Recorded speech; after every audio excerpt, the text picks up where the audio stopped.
My name is Isabel Monroe. I'm 36 years old and used to be the creative director at a prestigious interior design firm in Seattle. After a year of depression treatment and stepping away from everything, I'd just given my first public talk to mark my return. I'd hoped Nathan, my husband, the man who once promised to always stand by me, would be proud. That he'd pull me into his arms like he used to. But when I stepped into my own house, before I even took off my coat, I saw him kneeling, proposing to Sophie, the woman who used to be my trusted assistant, the woman I once took in. They had no idea I was standing there, and when Nathan said to her, "From now on, no one will ever hurt you again," I knew. The one he wanted to erase was me. Have you ever come home and realized you're no longer part of your own life? Comment if you've ever felt so betrayed that words couldn't even form. Hit like and subscribe if you want to hear what happened next. When I showed them I hadn't disappeared, I had only just begun. People used to call Nathan and me the golden couple of Seattle. Two successful people, two aligned hearts, two souls building an empire that was both stylish and influential. We ran high-end interior design projects together, appeared at community art fundraisers, smiled on magazine covers like nothing could shake us. And honestly, for a while, I believed that too. Nathan was the kind of man who drew admiration the moment he entered a room. Composed, articulate, with just the right amount of tenderness when needed. In the early days, he would show up at my studio just to take me out to lunch, sometimes carrying a sketch I had scribbled in my notebook and asking the design team to turn it into a 3D model. Because anything you touch deserves to be finished, he once told me. I thought I had found someone who saw the value inside me. But then 3 years ago, things began to crack. I was 14 weeks pregnant when I lost the baby. A sudden pain in the middle of the night, blood soaking through the crisp white bed sheets I'd picked out so carefully. We rushed to the hospital, but it was too late. I'll never forget the doctor's expression as he placed a hand on my shoulder, saying nothing, because nothing needed to be said. From that day on, it was like I vanished from my own life. I stepped back from work, handed over the company to the vice director, and told the press I needed time to heal and restore my energy. I stopped sketching, stopped going to the studio, and more than anything, I stopped believing in the idea of joy.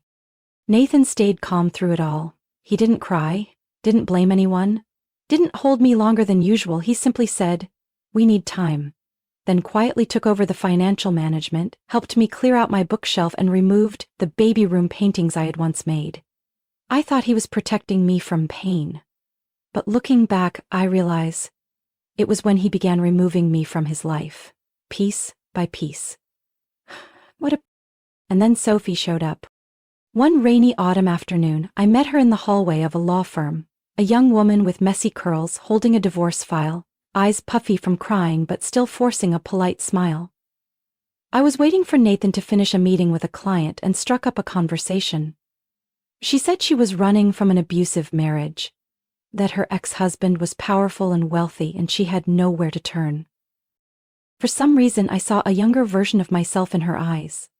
I let Sophie stay at our place temporarily, hired a lawyer to help her, and later offered her the job of being my personal assistant, once I started easing back into work. She thanked me profusely, tears streaming down her face. "I'll never forget what you did for me," she said. In the beginning, Sophie was diligent, quiet, and always asked before doing anything.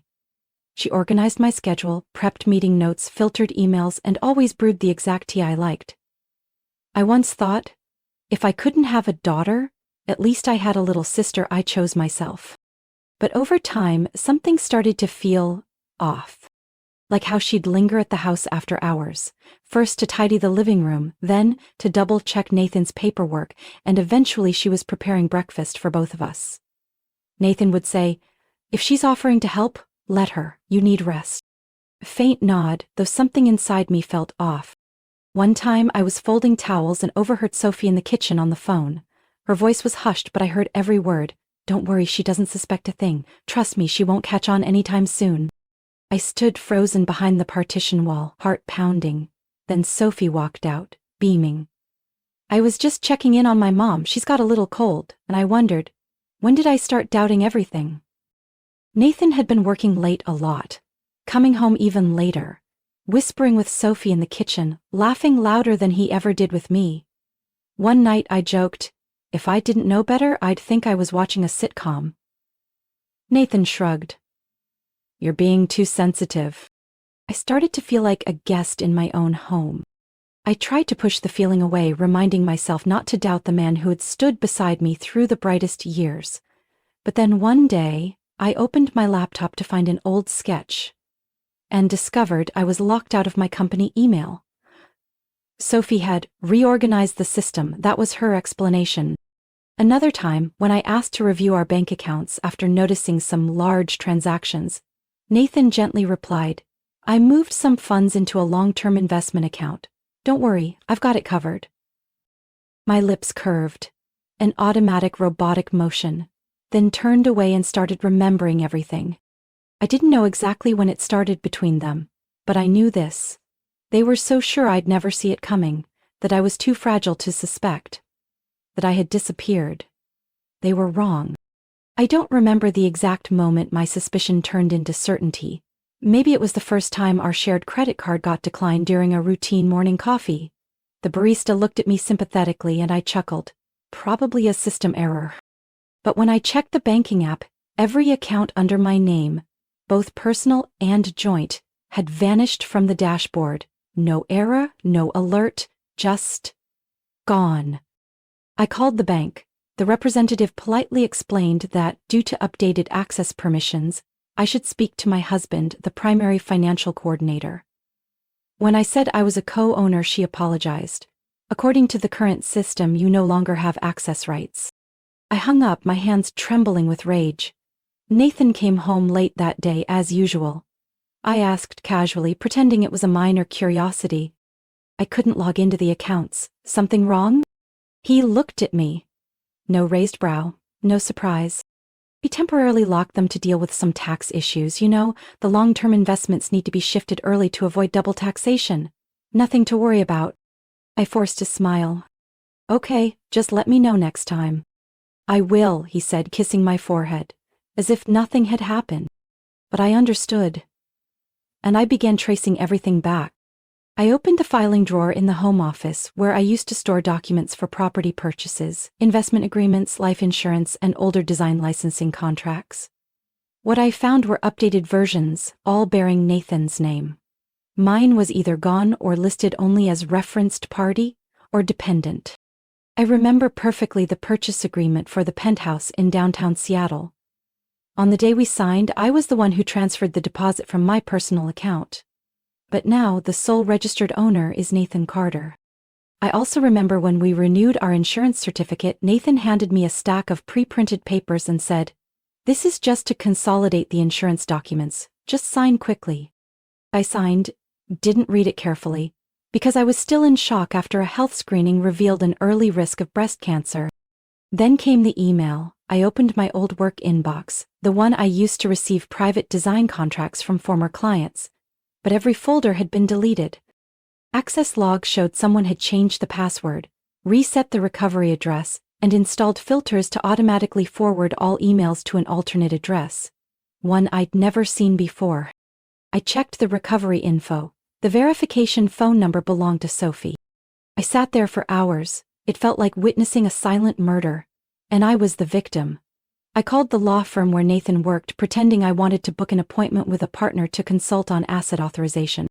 The assistant cheerfully asked, "Miss Monroe, right? Nathan mentioned he'd be sending the temporary medical guardianship paperwork to you this week. Would you like help filling it out?" Medical guardianship. Yes, per the court request. Since you have a history of mental health treatment, the court wants to ensure a family member is legally authorized to assist should any signs of instability appear. It felt like someone poured ice water down my spine. I hung up. I don't even remember what I said after that. I stood in the living room, the one I had decorated with my own hands, where I had chosen each beam of sunlight for the afternoon light, where Nathan and I had spent hours designing the arched glass ceiling together. And now I was another piece of furniture removed from the asset list. A week later, Nathan emailed me with the subject line, "Proposal for long-term legal protection." In the email, he gently explained that he had consulted with an attorney to ensure you wouldn't be stressed by financial responsibilities and that, if you agree to sign, I'll handle all management. Focus on your emotional recovery. I had no doubts left. No more thinking maybe I'm being too sensitive. No more excusing excessive concern. I wasn't crazy, I had been conditioned to believe I was crazy. And they had nearly succeeded. But what Nathan didn't know was that I had already started recording. Every phone call, every word he said, every suggestive phrase. He thought I was fading, but I was quietly capturing the entire performance. From the inside. I didn't think life could get worse than that. Until a Friday afternoon when I ran into Rachel, my best friend from college. We had once been inseparable. Studying design together, building careers together, witnessing each other grow. But after I got married, the distance between me and my old friends grew, not because they changed, but because I had pulled back too long under the illusion of stability. Seeing Rachel again, I couldn't hide my emotion. She hugged me tightly in a little bookstore in our old neighborhood like nothing had ever come between us. "Oh my God, Isabel, you still look amazing." I smiled faintly. If amazing means someone whose husband just took everything and is now trying to declare her legally incompetent, then sure. Rachel froze. "What? Nathan?" I nodded, the smile sharp and bitter. "And Sophie too, remember the brunette assistant I told you about? She's pregnant now, with Nathan's child." Rachel stared for a few seconds. Then she pulled me across the street to a cafe, placing her hand gently over mine. "I need you to stay calm and hear this." Rachel opened her phone and pulled up an article. Criminal attorney Nathan Carter and his fiancée spotted at the American Children's Foundation Gala, a fresh start after family tragedy. I stared at the headline, unable to believe my eyes. In the photo was Nathan, his hand resting on Sophie's clearly pregnant belly, easily 4 months along. She wore a white satin dress, leaning against him like they were already a real family. And me, I was just an edited memory. Rachel exhaled. "I don't know what game they're playing, but they've been showing up at nearly every event lately. Sophie introduces herself as Nathan's fiancée. You're mentioned as a woman with a history of psychological instability who is now receiving the proper care and love she needs." I went stiff. "What did you say?" "Nathan's been telling people you refused treatment, that you lost control, ruined contracts, fought with investors, that he had to step up to support Sophie. A strong woman carrying his child." Rachel's words were sharp and deliberate. I tilted my head back and closed my eyes. It felt like thousands of shards of glass scraping through my brain. Each shard a past conversation, a glance Sophie once gave me, a whisper from Nathan I once believed was love. I opened my phone and went on social media. News of Nathan and Sophie flooded law blogs and local business magazines. They were painted as a symbol of recovery after loss.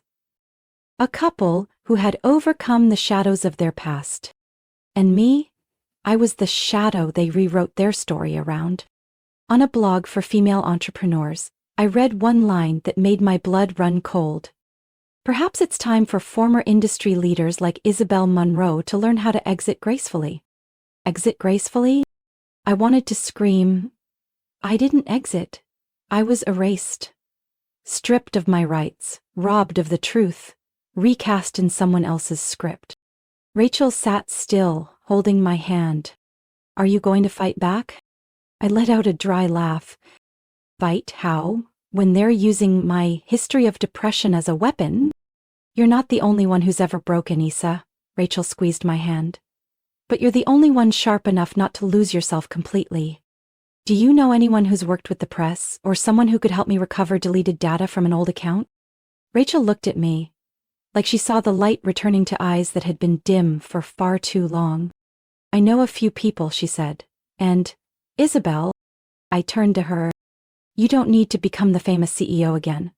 But if you want to flip this whole game, they're not going to be ready for it. And I'll be right here beside you." 3 days after meeting Rachel, I sat in a small cafe near Capitol Hill, waiting for the only person I felt I could trust at that moment, Thomas Green. Thomas had been a classmate of mine at Yale. Back then, he was known for having one of the sharpest legal minds, once silencing a tenured law professor with a single cold rebuttal. We were never particularly close, but I always knew. If anyone understood the law well enough to save me from a sophisticated legal trap, it was Thomas.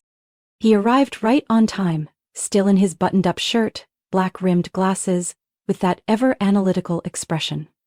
But when his eyes met mine, there was something softer than I remembered. "Isa," he said, skipping any small talk, "Rachel told me what's going on. I've already reviewed some of the information." I pulled a printed file from my handbag, proof that my bank accounts had been reassigned, property ownership documents altered, though they bore traces of my name, and, most importantly, the draft of the legal guardianship petition Nathan was preparing to submit. Thomas flipped through each page. He didn't say much, just nodded occasionally or furrowed his brow. Finally he looked up. "You're being manipulated, and if you don't act, in less than 60 days you'll be legally and financially erased." I tried to stay calm. "Meaning I'll have nothing?" "Not on paper. And if you sign that medical guardianship form, even a preliminary version, Nathan will have the authority to make every financial decision on your behalf." I nodded slowly. "I won't sign, but I need evidence. I need to flip this game." Thomas leaned back in his chair, arms crossed. "All right, but, Isa, you need to be ready to fight. Not to win, but to avoid being erased completely. I've already disappeared once, Thomas. I won't let it happen again." From that day forward, I moved through my life like a stranger, observing, recording, tracking. I returned to the old house once, under the pretense of picking up a few personal items before transferring the property. Sophie wasn't home. Nathan was entertaining guests. I knew the code to the safe in the home office. It hadn't changed since our first year of marriage. Inside were the usual folders, investment portfolios, banking documents, retirement account summaries. But something caught my eye. A new compartment, tucked deeper underneath. I pulled it out, and my chest tightened. Inside was Sophie's personnel file. The file I had once asked Nathan to vet carefully before hiring her as my personal assistant. I flipped through each page. Criminal record clearance in Washington State, employment history, preliminary pay records. Everything was flawless. Too flawless. I traced the old address listed, somewhere in Texas. That night I went home and reached out to a former colleague in the design industry who had lived in Austin. A woman named Elena, who once worked on event planning and had hired Sophie for a support role. Elena remembered clearly. "Sophie Blake?" She frowned. "Falsified a reference letter to get into a non-profit organization. Got caught after 2 months." "Are you sure?" I asked. "As sure as I had to write the internal investigation report myself." She vanished afterward. No one pressed charges. The organization didn't want a scandal. I asked Elena to send a copy of the report if she still had it. She did within 30 minutes. The attachment read clearly, "Blake Sophia L., suspected of forged letters of reference. No legal proceedings due to internal resolution." If Nathan had done a proper background check, he would have known. And knowing Nathan's meticulous nature, he had to have known. So why did he still hire her? I stared at the laptop screen, a wave of cold clarity rising in my chest. Sophie wasn't just a pampered other woman. She was a pawn, carefully raised to replace me. This wasn't some messy affair. Nathan and Sophie were a partnership. Men hungry for control and someone desperate for a chance. They needed me to be weak. They needed me gone. St. Elwood's Church was usually quiet on Saturday afternoons, except during special events. That day was one of them, a community day celebration sponsored by Nathan and Sophie. They handed out scholarships to underprivileged students, gifted new bicycles to kids, and stood before cameras as if they embodied love, compassion, and restoration. I arrived just in time. Dressed simply in a dark blue dress, a hint of lipstick, eyes soft but smile genuine. From a distance, I saw Nathan and Sophie near the wooden podium by the stage, hand in hand, smiling at the pastor and the elderly guests, thanking them profusely for their incredible commitment to the community. I walked up quietly and told the pastor I needed to speak privately with Nathan and Sophie backstage. "It's a family matter," I said gently. He nodded and signaled a staff member to open the door behind the altar. Nathan looked surprised. Sophie frowned, lips tight. "What are you doing here?" Nathan asked, voice low but steady.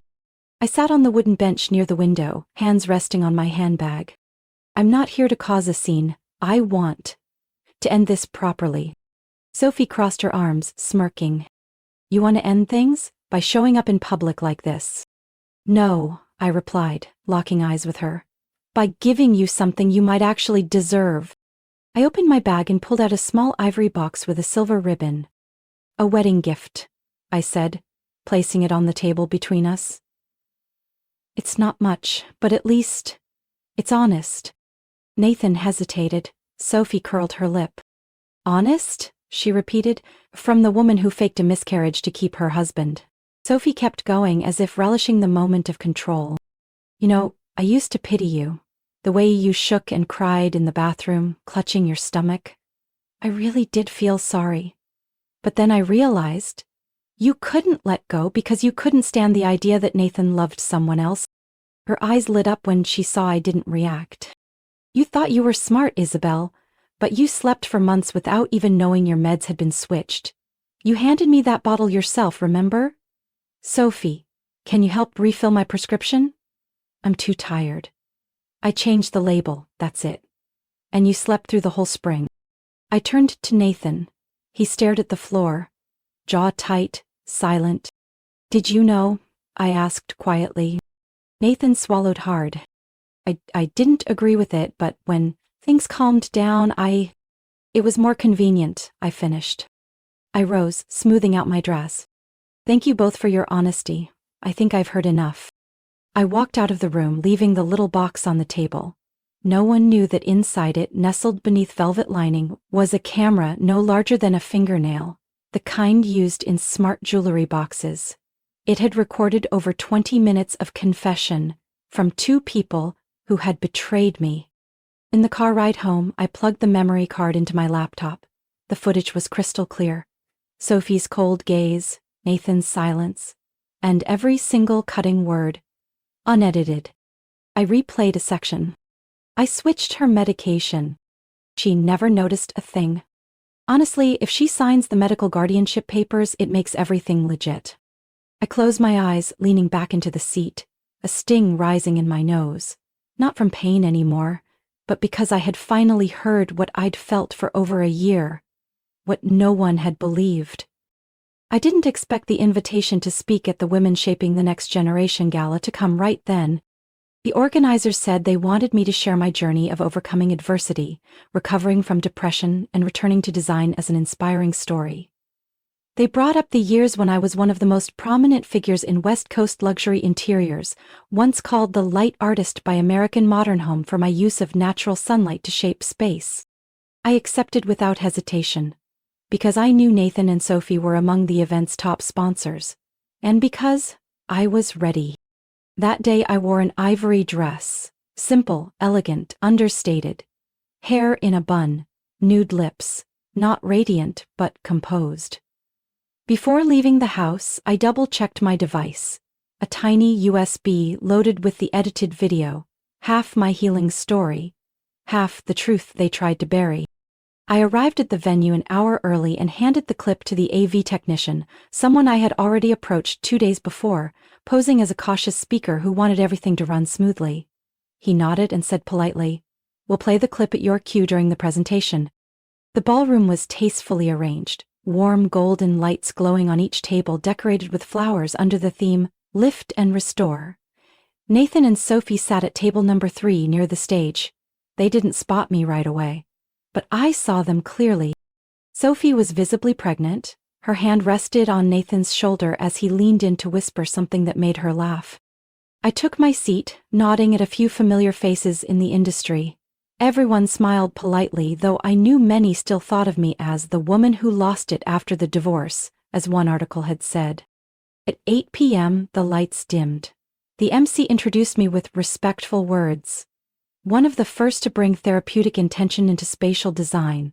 A woman who has worked with hospitals, schools, even elder care facilities, bringing light into places forgotten.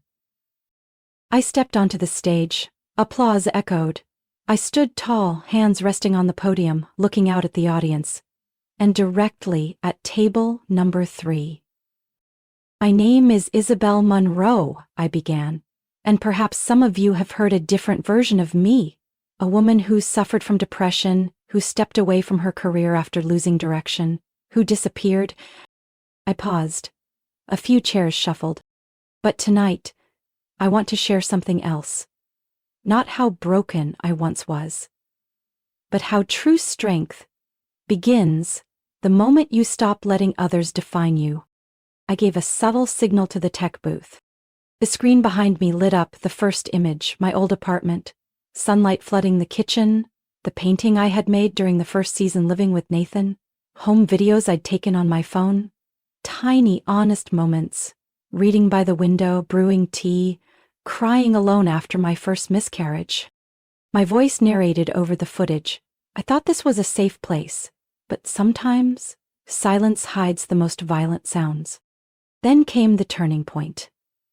The screen went dark for a second, then flickered on. Grainy footage of the church's backstage room. Lighting dim, but the audio unmistakably clear. Sophie's voice, sharp and smug. She never noticed a thing. I switched her meds every week. She slept through spring like a wind-up doll that ran out of battery. Nathan whispered, "I didn't think it would be this easy, but maybe you know her better than she knows herself." Sophie laughed. "She thought she was the center of everything. Nobody even remembers her anymore." A murmur rippled through the room. Chairs creaked. People turned to one another. Nathan shot to his feet. "Turn it off," he shouted, rushing toward the AV booth. "Shut it down now." But it was too late. The MC tried to intervene, but Nathan had already reached the stage. I turned to face him. "For the first time since everything, you know this is a setup," he hissed through clenched teeth. "You had no right." "I have every right," I cut in, voice calm. "And more than that, I have the truth." Sophie pushed back her chair and rose, 1 step, 2, then she stumbled. Someone shouted, "She's fainting!" People rushed in, chaos broke out.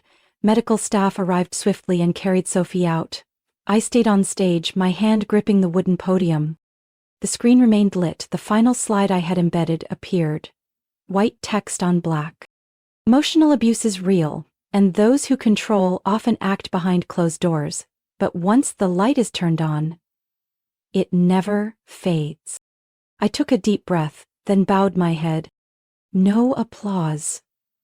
Only a heavy silence, like the surface of a lake just struck by a stone, not yet rippling. And in that silence I knew. The storm had arrived. But this time, it wouldn't swallow me whole. It would drown the ones who created it. 1 week after the gala, every morning headline in Seattle read the same. Attorney Nathan Carter and girlfriend exposed for psychological manipulation, alleged financial misconduct. Video goes viral. I didn't share the video with any news outlet, but as if by some unspoken law, the things that need to be seen find their way into the public eye. That morning, I stepped out of my usual coffee shop on Pine Street and caught the gaze of a middle-aged woman. She approached quietly and gently, took my hand. "Thank you," she whispered, "for saying what so many of us have kept inside. We're still here, but we've been silent for far too long." I squeezed her hand, speechless. My throat tightened, because I understood every word. Sophie was fired from the charity within the same week the scandal broke. The board of directors held an emergency meeting after receiving a petition signed by over 2,000 people, most of them women who had followed the reintegration program she had overseen. But what shocked me more was that Sophie lost custody of her own daughter, an 8-year-old girl who now lived with her biological father in Portland. I didn't feel joy. On the contrary, I felt bitter. That child wasn't to blame, but life sometimes chooses to expose consequences in the harshest way possible. I heard the girl now lives with her aunt in a more stable and loving home. As for Nathan, things unraveled faster than I imagined. Less than 3 weeks after the gala, the Washington State Bar Association announced the indefinite suspension of his law license, citing professional misconduct, deliberate manipulation, and financial fraud against a legal dependent. The investigation into Nathan's finances revealed a hidden network of accounts under shell corporations, draining shared assets before property division. But thanks to the statements I had quietly backed up in advance, most of the funds were frozen in time and ordered to be returned. I didn't press criminal charges, not because I forgave them, but because I didn't want the next chapter of my life drowned in courtrooms, testimonies, and dark memories. I returned to design work 6 months later, but this time, I didn't take on high-end real estate projects or work with investors obsessed with cold luxury mansions. I accepted only restoration projects for reintegration centers, shelters for abused women, and community mental health clinics. Some were abandoned gas stations, old warehouses, or even dim, moldy basements, but I transformed them into spaces filled with light, greenery, and quiet. One day, while redesigning the kitchen at a care home for abandoned children, a little boy, no older than 8, looked around and asked, "Miss, why is this place so pretty? Did you paint sunlight on the walls?" "No, sweetheart, I just took away some of the darkness." I started my own foundation and called it the Monroe Reset. Not to stamp my name on something, but to remind people that we all deserve a restart, a rebirth, no permission required. The foundation provides legal aid for women suffering emotional abuse, offers shelter, connects them with therapists, and, most importantly, creates space where those who were once controlled can design their lives on their own terms. No one has to become someone else to be accepted. No one has to shape their trauma into a story that flatters the media. In that space, they just need to be themselves and begin again from wherever they were left behind. One afternoon, as I stepped out of the foundation office, Rachel waited for me at the door. "You know," she said, handing me a bundle of thank you letters from small organizations across other states, "people are starting to call you the woman who rebuilds the spine of the broken." I laughed. "Sounds like an orthopedic surgeon." "But for the parts no one can see," Rachel replied, her voice steady. "The parts someone once pushed down so far, they were afraid to stand upright again." The small coastal town of Seabrook, nestled along Highway 101, carries the scent of sea salt across the grass and winding alleys like scattered memories. I moved there at the start of spring, bringing only 3 boxes of books, an old easel, and a porcelain tea set no one else had ever used but me. The owner of the olive green cottage I rented was a widowed woman named Merrill. She didn't ask too many questions, just gave me a knowing wink when she saw my name on the lease. "Monroe, huh? Is it?" A gentle expression crossed my face. "It is, but I left all the noise behind." On my first day settling in while placing lavender pots on the porch, a curly-haired girl around 7 rode by on her bike, then screeched to a halt. "Are you the new lady?" "Not exactly new. I lived here when I was little. What about you?" "I'm Emily Hayes. My house is down the block. My dad's name is Michael." She grinned wide. I recognized her last name instantly. Michael Hayes. When I was young, I spent a few summers in Seabrook with my grandmother. Michael had been the boy who folded paper boats in the backyard. I never thought I'd see him again, much less like this. That afternoon, as I was arranging books on a shelf, there was a knock at the door. Michael was waiting at the door, his hair streaked with silver, sleeves rolled up, holding a basket of toast and a jar of homemade honey. "Welcome back to Seabrook," he said. "Emily told me you used to know me when we were kids. You taught me how to fold paper boats. I sank 3 of them in my grandma's pond." We laughed. The kind of laughter that wasn't forced, wasn't polite, and wasn't meant to impress. We didn't become anything right away. It was morning coffee chats, walks with Emily along the beach, nods exchanged at the weekend farmer's market. But something felt different. Not excitement, but peace. One night, during a heavy rainstorm, the power went out. I went over to Michael's house to borrow a flashlight. He handed one to me and asked, "Are you afraid of the dark?"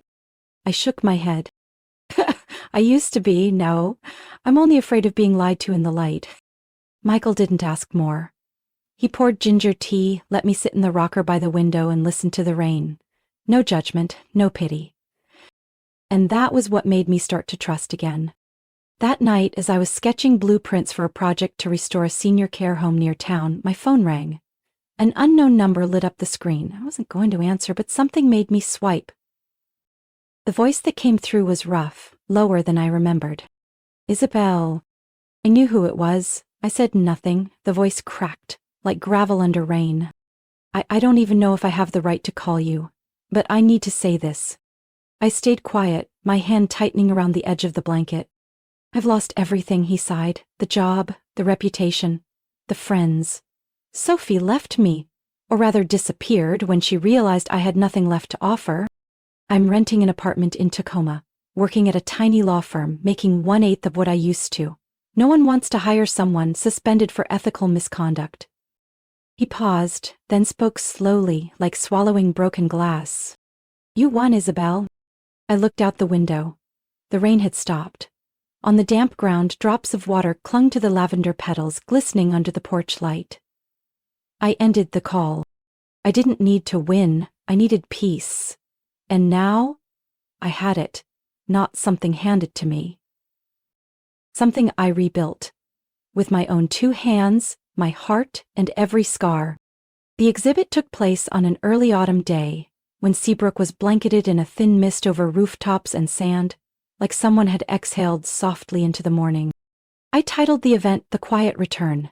No fanfare, no press coverage, just a bright room, framed paintings on the walls, and the slow footsteps of people who once knew me.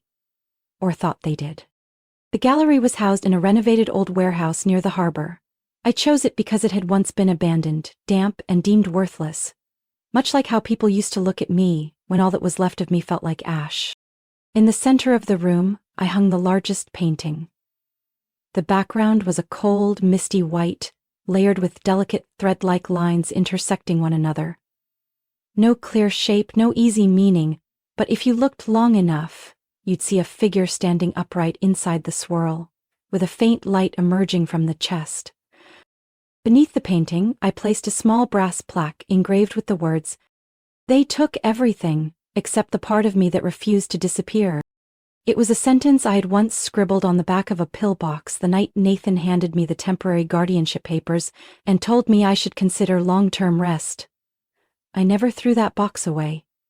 I kept it in a drawer for a year, to remind myself that even handwriting, something so small, could be the only thing left when everyone else had decided you were done.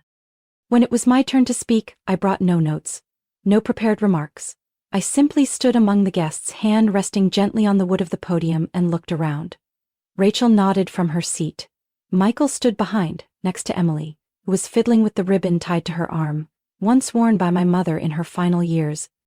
Someone asked me, why did you stay silent for so long before speaking up? And I think, it's because some wounds, if spoken too soon, only echo your own fracture loud enough to drown any chance of healing. I glanced at the large canvas in the middle of the room. I didn't survive because of revenge. I survived because I refused to let others define me as a victim. I've been called weak, unstable, the one left behind, but today I stand here whole. Not because they forgave me, but because I gathered myself back together. I paused.